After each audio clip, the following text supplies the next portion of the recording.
interdiction pour l'enfer de te toucher le jour du jugement, Inch'Allah, si tu prononces cette simple parole. Et ici, subhanallah, certains, ils sont interdits d'aller au paradis. Mais toi, par cette parole, tu seras interdit d'aller en enfer, Inch'Allah. C'est dire la grande valeur que possède cette parole.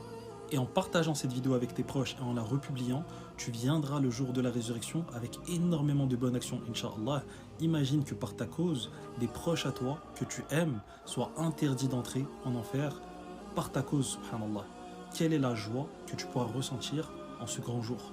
Le prophète sallallahu alayhi wa sallam nous dit dans un hadith authentique: aucun serviteur ne viendra au jour de la résurrection en disant la parole La ilaha illallah, ce qui signifie aucune divinité ne mérite l'adoration si ce n'est Allah, en recherchant par cette parole le visage d'Allah, c'est-à-dire en étant sincère, sans que Allah ne l'interdise d'entrer dans le feu.